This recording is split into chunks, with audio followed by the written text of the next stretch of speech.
Hello friends, तो कैसे हैं आप सब। आज का हमारा टॉपिक है वैल्यूएशन प्रिंसिपल्स। चैप्टर फर्स्ट ही हमारा चल रहा है सी फाउंडेशन के अंदर। पिछली जो हमारी वीडियो थी उसके अंदर हमने कंप्लीट किया था अकाउंटिंग मेजरमेंट्स का टॉपिक।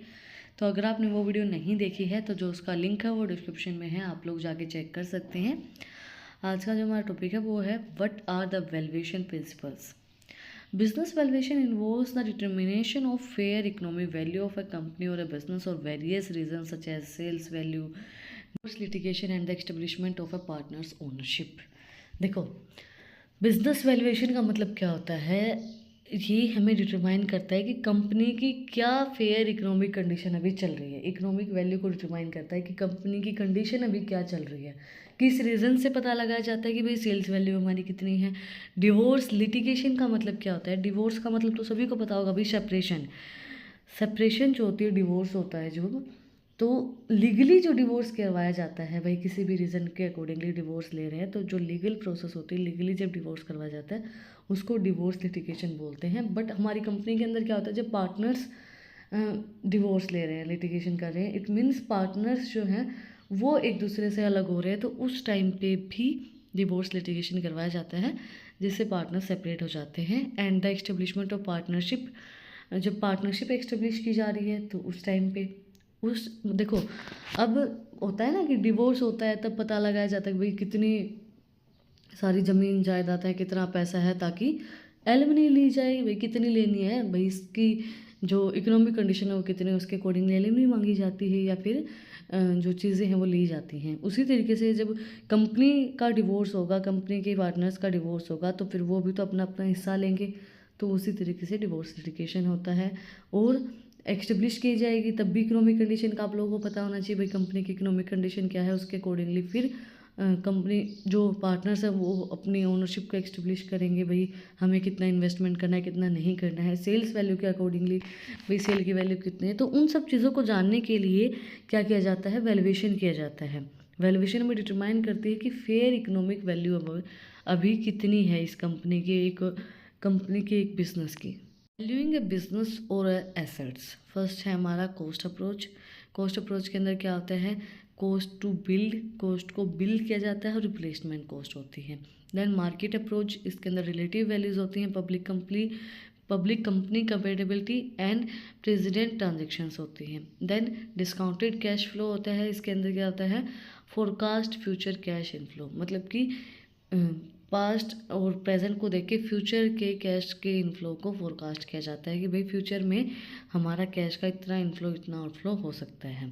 ये थी evaluating business of assets. Then key principles of business valuation. The following are the key principle of business valuation that business owners who want to create value in their business must know. जो अपने business की value को बनाना चाहते हैं तो जो business owners हैं उनको ये बात पता होनी चाहिए कि बिजनेस वैल्यूएशन के क्या क्या प्रिंसिपल्स हैं। The value of a business is defined only at a specific point in a time. The value of privately held business usually experience changing in every single day. The earning, the cash position, working capital, and the market condition of the business are always changing. The valuation period by business owners are few months or a year ago not reflect the true current value of the business. देखो, business के अंदर क्या होता है, usually जो business होते हैं private business, उसके अंदर हर एक सिंगल डे के अंदर चीज़ें चेंज होती हैं। मतलब उनकी अर्निंग्स चेंज होती हैं, उनकी कैश की पोजीशन चेंज हो जाती है, उनकी वर्किंग कैपिटल चेंज हो जाती है, मार्केट की कंडीशन चेंज हो जाती है और बिजनेस ऑलवेज चेंजिंग। बिजनेस के अंदर ट्रेंड्स वगैरह हो गए, चीज़ें चेंज होती रहती हैं। ये चीज़ आपने भी देखी होगी, अगर किसी के मतलब पेरेंट्स जो हैं, फादर हैं, वो बिज़नेस करते हैं तो उनको पता होगा कि मार्केट कंडीशंस जो हो गई, अर्निंग है, होता है ना कि कई बार मंदी होती है, कई बार तेज़ी होती है, तो जो वैल्यूज़ हैं वो चेंज होती रहती हैं डे टू डे। तो एक हम ऐसा नहीं है कि कुछ महीनों को देख के, कुछ सालों को देख के हम वैल्यूएशन कर सकते हैं कि भाई हमारी कंडीशन ये है। नहीं, बिजनेस जो है वो according to the day change होता है, अकॉर्डिंग टू द मार्केट जो कंडीशन है उसके अकॉर्डिंग चेंज हो जाता है, according to the trend change हो जाता है। देखो, पहले किसी ने सोचा था कि घर बैठे चीज़ें आएंगी। आज के टाइम पे घर बैठे आप ऑर्डर करते हो, 10 मिनट में ब्लिंकिट से सब कुछ आ जाता है ना। 10 और फ्लिपकार्ट से कुछ भी मंगवा लेते हो, अमेज़ोन से मंगवा लेते हो, किसी भी ऐप से लगा लो, तो वो चीज़ें जो हैं वो एडवांस हो गई हैं। अब कंपटीशन बढ़ गया है, अब लोग क्या करते हैं, अब लोगों का क्या कहना है, मैं खुद जैसे अगर रबड़ बैंड भी लेना है तो फ्लिपकार्ट से कर दो, अमेज़ोन से कर दो, मीशो से कर दो, घर बैठे दे जाएंगे। कोई बाहर शॉप पे जाके, बहुत कम ऐसे लोग होते हैं आजकल मार्केट में जाके खरीदी करने वाले, होता है ना, ऑनलाइन ऑर्डर कर देंगे, मम्मी घर पे आ जाएगा, है ना। और वो चीज़ होती है कि फिर क्या होता है कि उस कंडीशन को समझना कि भाई ये चीज़ चलेगी, बिजनेस चल रहा है according to the few months, according to the year, हम उस चीज़ की वैल्यूएशन नहीं कर सकते हैं। और पता है एक चीज़ इंटरेस्टिंग ये है, जैसे हमारे घर पे ऑर्डर्स आते हैं कि भाई कुछ भी मैं मंगवा लेती हूँ, तो हमारे घर वालों को उस चीज़ से दिक्कत नहीं होती, पड़ोस वालों को बहुत होती है, रोज़ रोज़ क्या मंगवाती है तू। मैं क्या तो बताऊँ आपको क्या मंगवाती हूँ मैं। Next है values primarily varies in accordance with the capacity of a business to generate future cash flow. A company's valuation is essential a function of its future cash flow aspect in rare situations where net assets liquidation lead to a higher value. The first key take away in the second principle is future. It implies that historical result of the company's earning before the date of valuation are usually in the predicting the future results of a business under certain conditions. देखो, जो company की valuation है वो बहुत ज़्यादा ज़रूरी है cash के फ्लो को बताने के लिए। भाई अभी क्या सिचुएशन चल रही है, नेट एसेट्स लिक्विडेशन हमारे पास कितनी है, हायर वैल्यू लोअर वैल्यू है, उस चीज़ को डिफाइन करने के लिए। लिक्विडेशन का मतलब क्या होता है कि जो एसेट्स लिक्विडेट हो जाती हैं उसका मतलब हम उनको ईजिली कैश के अंदर कन्वर्ट कर सकते हैं। इसका सबसे पहली जो की है वो है take away in second principle in future. ये जो है ये इम्प्लाई करता है जो हिस्टोरिकल रिजल्ट होता है कंपनी की अर्निंग्स होती हैं before the date of valuation, और प्रिडिक्ट करता है फ्यूचर को बिजनेस अंडर सर्टेन कंडीशंस। मतलब कि पास्ट को देख के और प्रेजेंट वैल्यू को देख के फ्यूचर को प्रिडिक्ट करता है कि भाई हमारा हिस्टोरिकल रिजल्ट ये रहा है और इसके अकॉर्डिंगली हम फ्यूचर को प्रिडिक्ट कर रहे हैं, करंट कंडीशन हमारी ये चल रही है। Market commands what the proper rate of return for acquires is. Market forces are usually in a state of flux and they guide the rate of return that is needed by potential buyers in a particular marketplace. Some of the market forces include the type of industry, financial cost and the general economic conditions. जो market के forces होते हैं कि भाई market fluctuate हो रही है ना, मार्केट ये तो नहीं कि फिक्स्ड है सेम ही रहेगी, नहीं, मार्केट फ्लक्चुएट होती रहती है। रेट ऑफ रिटर्न के अकॉर्डिंगली पोटेंशियल जो बायर होते हैं वो मार्केट के अंदर, पर्टिकुलर मार्केट प्लेस के अंदर नीडेड होते हैं। कुछ मार्केट फोर्सेस ऐसे होते हैं जैसे कि टाइप ऑफ इंडस्ट्री हो गया, फाइनेंशियल कॉस्ट होगा, जनरल इकोनॉमिक कंडीशन होगी, उसके अकॉर्डिंगली मार्केट के जो फोर्सेस है वो चेंज होते रहते हैं। मतलब according to the situation, according to the trends, according to the economic condition of our country, markets जो हैं वो चेंज होती रहती हैं।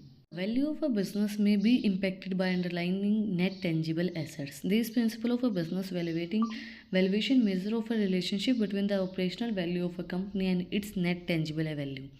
Theoretically, a company with a higher underlying net tangible assets value has a higher going concern value.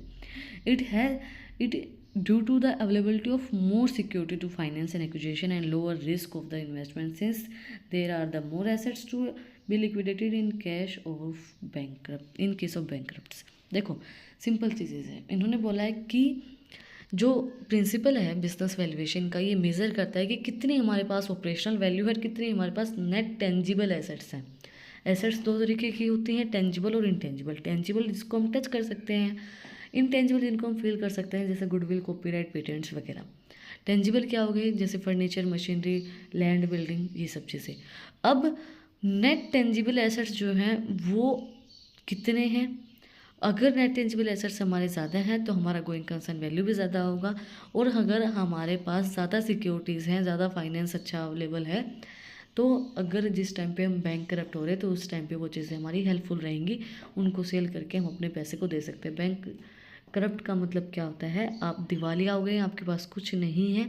जब कुछ किसी इंसान के पास नहीं रहता तो वो क्या करता है, अपनी टेंजिबल एसेट्स को सेल करता है। जो उसके पास एसेट्स होते हैं, भाई उसके पास गाड़ियाँ हैं और बिल्डिंग्स हैं, मशीनरीज हैं, उनको सेल करके बैंक करप्ट जो हुआ है वो उस पैसे को देता है। दिवालिया हो गया वो तो उस पैसे को चुका देता है।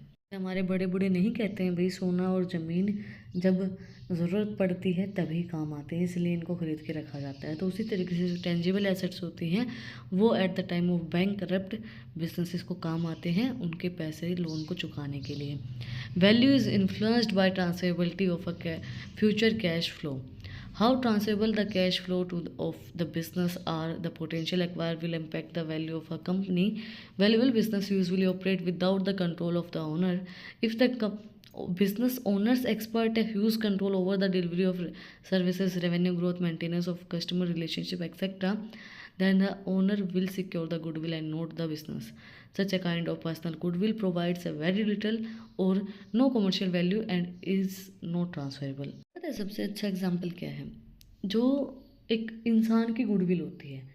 अब होता है ना कि भाई हमें ना सामान को देख के नहीं जाते, हम आपको देख के आते कि भाई आप अच्छे इंसान हो, आप हमें जो भी चीज़ें दोगे वो अच्छे दोगे।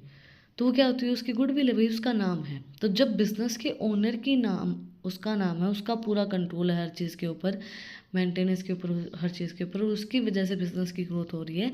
तो वो जो गुडविल वो जो काम आती है वो ना तो ट्रांसफरेबल होती है ना आप उसको ट्रांसफ़र कर सकते हैं। अब आपकी कहीं पे इज्जत है, आपको लोग मानते हैं, तो उस चीज़ को आप ट्रांसफ़र थोड़े ना कर सकते हो दूसरे पर्सन के ऊपर, क्योंकि दूसरे पर्सन पे वो विश्वास नहीं करते। होता है ना कि आप किसी शॉप पे जाते हो तो भाई हमें तो उसी भैया से लेना है, हम उस भैया को जानते हैं। तो वो क्या है, उनका नाम है, आप उनको जानते हो और उनका उनकी गुडविल है वो, है ना। होता है ना कि भाई नहीं हम तो उसी भैया से लेके जाते हैं, हम तो उसी से लेंगे, तो वो चीज़ होती है।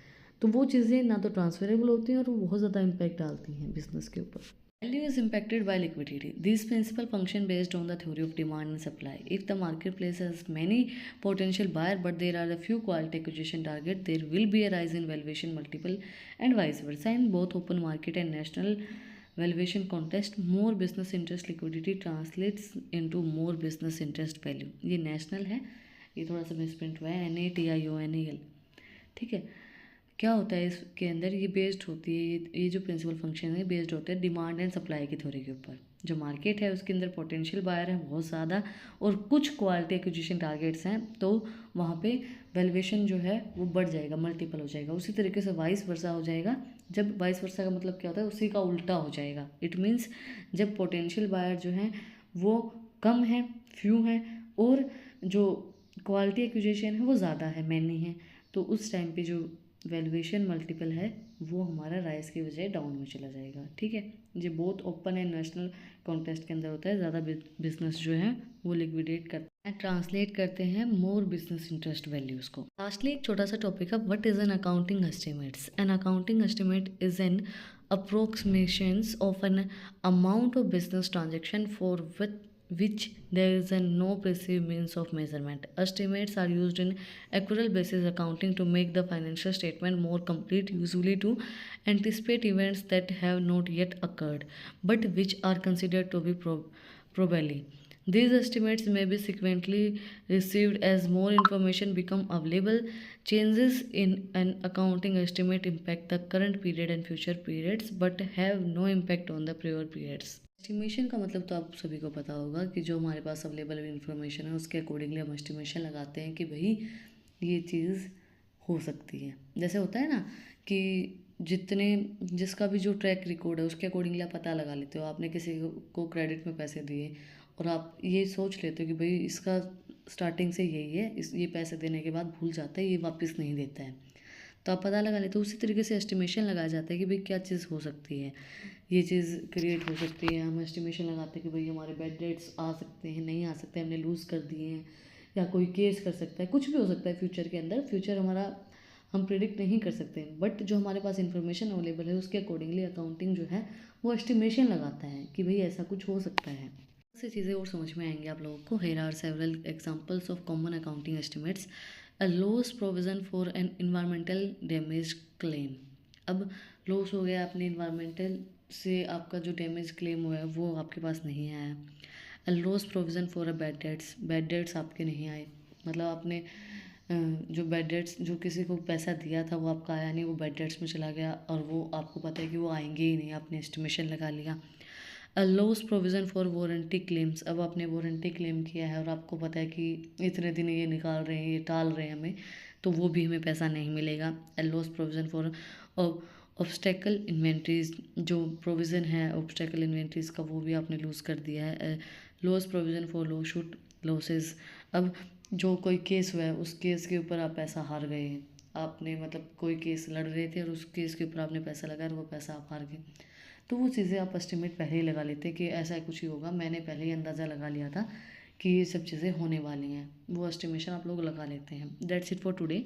आई होप आपको एक एक चीज़ समझ में आई होगी। वैल्यूएशन प्रिंसिपल, अकाउंटिंग एस्टिमेट का आपका छोटा सा टॉपिक था, इसलिए मैंने आपको थोड़ी सी मीनिंग बता दिया, इसके एग्जांपल्स बता दिए। और अगर आपको फिर भी कुछ भी डाउट रहता है तो आप लोग कमेंट में मुझसे पूछ सकते हैं। और अगर आपको इन टॉपिक्स की PDF चाहिए तो टेलीग्राम चैनल का लिंक भी डिस्क्रिप्शन में है, वहाँ पर जाके आप मुझे फॉलो कर सकते हैं। और भी मज़ेदार इंटरेस्टिंग रील्स को देखने के लिए इंस्टाग्राम चैनल का लिंक भी डिस्क्रिप्शन में है, वहाँ पर जाके आप मुझे फॉलो कर सकते हैं। और अगर आपने वीडियो को यहाँ तक देखा है तो प्लीज़ सब्सक्राइब करने पे मुक्का मार दो, ताकि आप लोगों को वीडियोस ढूंढनी ना पड़े, आप लोगों के पास पहले अपडेट आ जाए। फिर मिलते हैं एक नए वीडियो के साथ, एक नए टॉपिक के साथ। Like share and subscribe. Thank you for watching my video and enjoy your life.